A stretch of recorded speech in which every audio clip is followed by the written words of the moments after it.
तो इस एपिसोड की स्टार्टिंग में दिखाया जाता है मोली कह रहा होता है आई गेस मैं स्टॉकर हूँ तुम्हारे रिजेक्ट करने की वजह से। क्या तुम मुझे फिर से रिजेक्ट करोगी अगर मेरे पास पावरफुल बैकग्राउंड और टैलेंट होगा?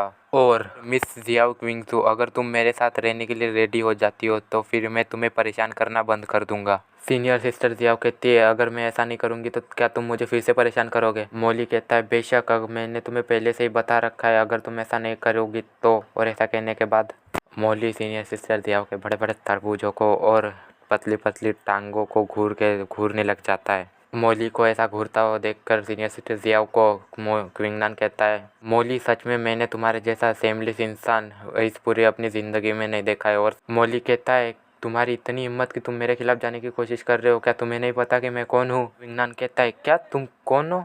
रुको मुझे गेस करने दो, तुम किसी एल्डर के सन हो या फिर कोई डिसिपल, पर इससे मुझे क्या ही फ़र्क पड़ता है। और क्या तुम्हें पता है कि मैं कौन हूँ? मोली कहता है तुम कौन हो?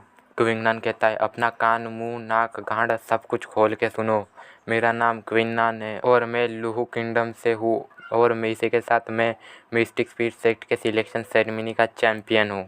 और अगर मैं तुम्हें साफ साफ शब्दों में कहूँ तो मैं मिस्टिक स्पीड सेक्ट का एक आउटर डिसिपल हूँ। क्विंगनान की इस बात को सुनकर मोली के साथ जितने भी लोगों ने क्विंगनान की इस बात को सुना होता है उन सभी के रिएक्शन खतरनाक होते हैं। क्विंगनान की बात को जितने लोगों ने भी सुना होता है वो सब लोग उसे गालियाँ देते हुए कह रहे होते मदर फकर, अगर तू ऑर्डिनरी आउटर डिसिपल है मिस्टिक स्पीड सेक्ट का तो फिर ऐसा क्यों दिखा रहा है कि तू कोई आउटर डिसिपल नहीं, कोई सेलिब्रिटी है? और मुझे तेरी बातों को सुनकर ऐसा लग रहा था कि तू कोई बिग शॉट है। सीनियर सिस्टर जियाओ कहती है सीरियसली यार इसे ये कहना था? मोली कहता है तुम्हारी इतनी हिम्मत कि तुमने मुझे बेवकूफ़ बनाया और तुम्हें क्या लगता है कि तुम मिस्टिक स्पीड सेक्ट के एक डिसिपल हो तो तुम इनविंसिबल हो और तुम्हारा नाम क्विंगनान है ना, और तुम अपनी प्रोटेक्शन करना वरना कब तुम मर जाओगे तुम्हें ये पता भी नहीं चलेगा। सीनियर सिस्टर जियाओ कहती है मोली तुम्हारी इतनी हिम्मत कि तुम क्विंगनान को डरा रहे हो। और तुम्हें मैं एक बात बता दूं कि क्विंगनान को यहाँ पे मिस्टिक स्पीड सेक्ट में लाने वाली मैं ही हूँ, तो इसलिए अगर तुमने उसे टच करने की भी हिम्मत की तो मैं तुम्हें काफ़ी अच्छा लेसन सिखाऊंगी। मोली कहता है क्या मैं उसे डरा रहा हूँ? नहीं नहीं, मैं उसे डरा नहीं रहा हूँ और वैसे भी वो तो एक न्यू रिक्रूट डिसिपल है जिसने कि अभी अभी कल्टीवेशन स्टार्ट की है और 5th layer baud tampering realm पर है वो सिर्फ और सिर्फ।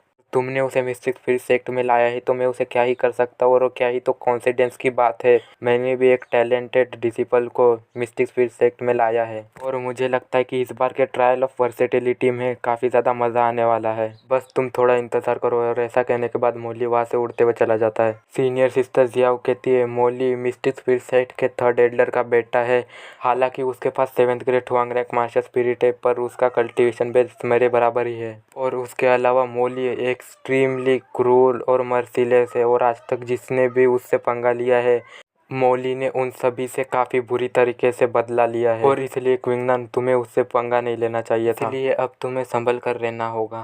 क्विंगनान कहता है सीनियर सिस्टर जियाओ इस मार्शल आर्ट की दुनिया में ये सब तो चलता ही रहता है, परेशान होना चिंता करना सावधान रहना ये सब तो चलता ही रहता है, पर मैं आपको उसे परेशान कैसे करने दे सकता हूँ।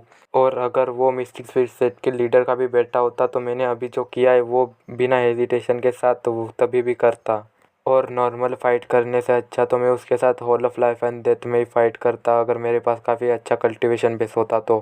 क्विंगनान ये सारी बातें कर ही रहा होता है कि तभी क्विंगनान और सीनियर सिस्टर जियाओ को काफ़ी ज़्यादा ताकतवर हो रहा फील होने लगता है।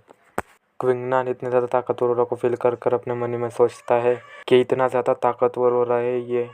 और अब हमें सीन दिखाया जाता है जो इतना ज़्यादा ताकतवर वाला रिलीज़ कर रहा होता है उसका सीन, और अब हमें इसके बारे में बताया जाता है इसका नाम लिन जी जियाओ है और इसके पास 9th grade Huang rank martial spirit है। और लिन जी जियाओ को वहाँ पर देखकर कुछ लोग कह रहे होते हैं क्या ये लिन जी जियाओ है और इसके पास 9th grade Huang rank martial spirit है। और तो और मैंने ये भी सुना है कि ये 3 महीने की कल्टीवेशन के साथ ही 8 लेयर बॉड टेम्परिंग रिलम पे पहुंच चुका है। कुछ बंदे इस बात को सुनकर शॉक हो जाते हैं और कहते हैं क्या इसके पास 9th grade Huang rank martial spirit है और ये 8 लेयर बॉड टेम्परिंग रिलम पे हैं। लिन जियाओ कहता है एक ब्यूटीफुल औरत पेंटिंग से बाहर आ रही है जैसे कि हेवेंस की फेरी मेडन, पर मुझे लगता था कि ये सिर्फ और सिर्फ एक पोयम है, पर आपको देखने के बाद ऐसा लग रहा है कि ये बात वास्तव में सच है। और लेडी क्विंगजू, मेरा नाम लिन सिजियाओ है, और तो क्या आप मेरी दोस्त बनना चाहोगी? और सीनियर सिस्टर सियाओ को देखकर ऐसा लग रहा होता है कि जैसे वो कहना चाहती हो। सिजियाओ कहता है, लेडी क्विंगजू मेरे ऑफर को एक्सेप्ट नहीं कर रही है। क्या ये उनके बगल में खड़े हुए इस लड़के की वजह से है? और मैं जब यहाँ पर आ रहा था तब मैं मोली से मिला था। तब मोली ने मुझे बताया था कि क्विंगजू किसी कचरे के साथ में है, बट मुझे लगा नहीं था कि ये बात सच होगी। क्विंगनान अपने मन में सोचता है, ये लिन सिजियाओ काफ़ी ज़्यादा बुरा है, क्योंकि मैं इसका एनिमी नहीं हूँ, फिर भी ये मुझे गुस्सा दिला रहा है। क्या इसे लगता है कि मैं काफ़ी ज़्यादा वीक हूँ? और क्विंगनान ये सब सोच ही रहा होता है कि तभी क्विंगनान को किसी और बंदे का भी ताकतवर और फील होने लग जाता है।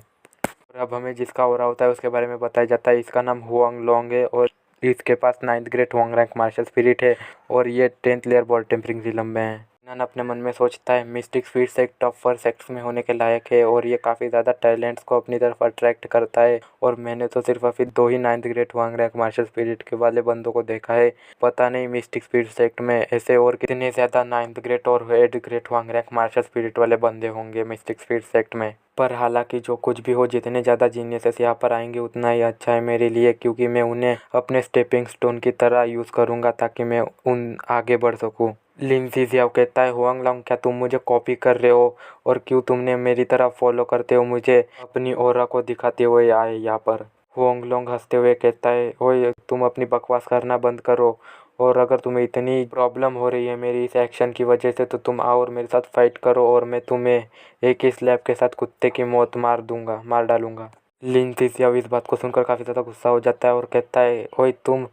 और फिर वो एक डेविल सी स्माइल देते हुए कहता है, हुआंग लोंग मैं ये एडमिट करता हूँ कि तुम्हारी कल्टीवेशन मुझसे काफ़ी ज़्यादा ताकतवर है, पर फिर भी तुम्हें क्या लगता है कि तुम कुछ भी कर सकते हो? और मैं तुम्हें एक बात बताना चाहता हूँ कि क्विंगजू के साथ में ये जो क्विंगनान है ये ब्रदर मोली को भी अपने अटेंशन के लायक नहीं समझता है, क्योंकि ये इसको लगता है कि ये टॉप जीनियस है। क्विंगनान अपने मन में सोचता है, ये लिन सिजियाओ कितना ज़्यादा बेशर्म है, इसने हुआंग लोंग को टूटे फूटे शब्द बताए ताकि इसका अटेंशन मेरे ऊपर आ जाए और ये इस एम्बैरेसिंग सिचुएशन से बाहर निकल जाए। हुआंग लोंग कहता है, क्या तुम अपने अटेंशन के लायक भी नहीं समझते हो मोली को? तुम सिर्फ और सिर्फ 5th layer ball tampering realm में हो और तुम ज़्यादा कुछ नहीं, बस डिसरेस्पेक्टफुल कचरे हो। नन कहता है, क्या कचरा? मैंने सिर्फ और सिर्फ अपने मार्शल स्पिरिट को 20 दिन पहले ही अवेकन किया है। और हुआंग लोंग तुम्हारे पास कोई भी हक नहीं है कि तुम मुझे कचरा कह सको। और ऐसा कहने के बाद क्विंगनान अपने ऑरा को रिलीज करने लग जाता है और इसी के साथ ये एपिसोड यहीं पर ही ख़त्म होता है।